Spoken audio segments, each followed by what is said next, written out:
हा आहे मुंबईचा Rajabai tower.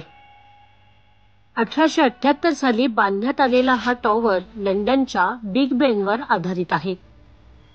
Sir Gilbert Scott यांनी या टॉवरचा आराखडा तयार केला होता।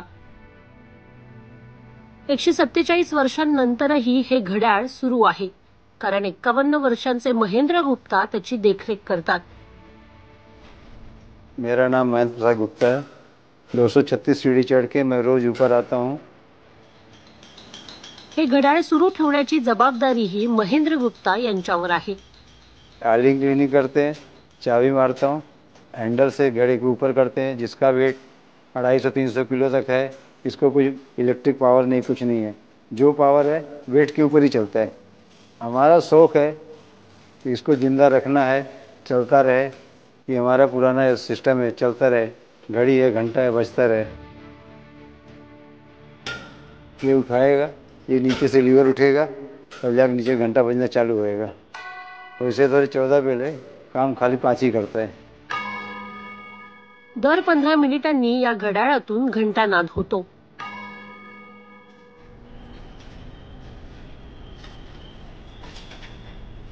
$280 फूट उंच राजाबाई टॉवरच्या वरच्या टोकापर्यंत आम्हाला पोहोचायचंय, म्हणजेच घड्याळापर्यंत पोहोचायचंय, ज्यासाठी जवळपास 240 पायऱ्या आम्हाला चढाव्या लागणार आहेत।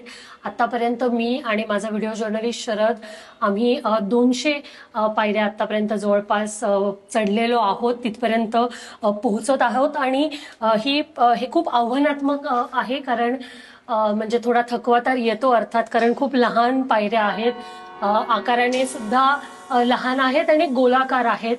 उजेड सुद्धा खूप मर्यादित आहे, तसंच व्हेंटिलेशन सुद्धा खूप कमी आहे।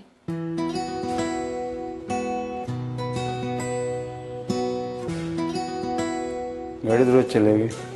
घड़ी में कभी कुछ फंस गया, कबूतर या चूहा कभी कुछ फंस जाता है। अभी नेक्स्ट टाइम चूहा फंस गया था, तो फिर आके निकाले, वो भी मर गया।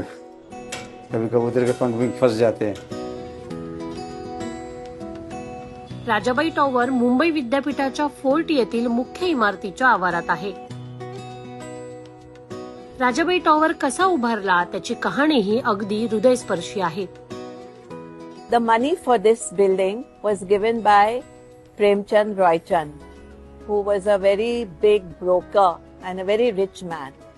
His mother Rajabai was blind, and she had to eat before it became dark. That is the story.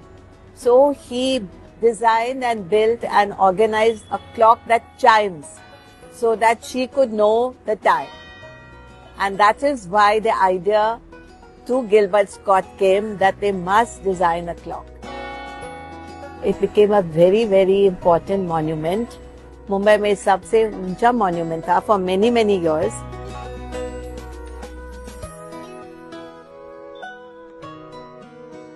2018 साली युनेस्कोनं या परिसराला जागतिक वारसा स्थळाचा दर्जा दिला आहे।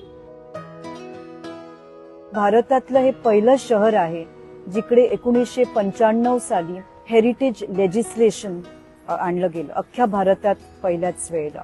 आणि त्याच्यामध्ये बिल्डिंग्सचं ग्रेड्स किंवा ग्रेडेशन केलं गेलं तज्ञांनी।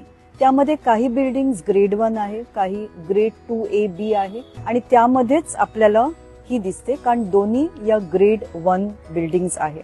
आपल्या या बिल्डिंगला जे आपण मागे बघतोय त्याच्यात 1998 साली युनेस्कोचा Asia Pacific award of distinction मिळालंय, ज्याच्यामध्ये स्टेन्ड ग्लास जे आपल्याला लंडनमध्ये पण दिसतं, आपल्या हाऊसेस ऑफ पार्लमेंट, बिग बेन आणि वेस्टमिन्स्टर ॲबी वगैरे, ते सुद्धा त्याला अवॉर्ड 2001 साली मिळालं, ज्याचं काम 1997-98 साली झालं, ज्याचं donation British board of trade आणि ब्रिटिश काउन्सिलने केलं।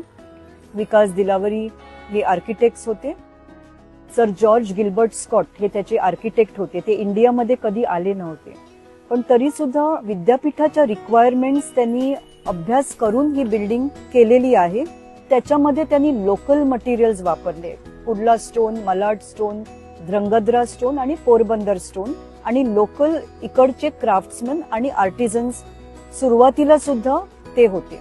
आणि आपली जी स्टॅच्युअरी आहे ती तेव्हाचे जे स्कूल ऑफ आर्टचे principal sir Lockwood Kipling Rudyard Kipling आणि जंगल बुक हे आपल्याला सगळ्यांना माहिती आहे. तर त्यांचे वडील तेव्हा जे स्कूलचे प्रिन्सिपल होते.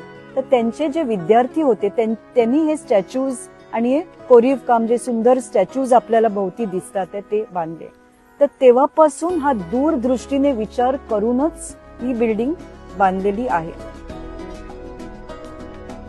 इसके जैसा एक घड़ी लंदन में है, बिग बेन करके, उसका वीडियो देखा है, वो भी ऐसे ही चलता है.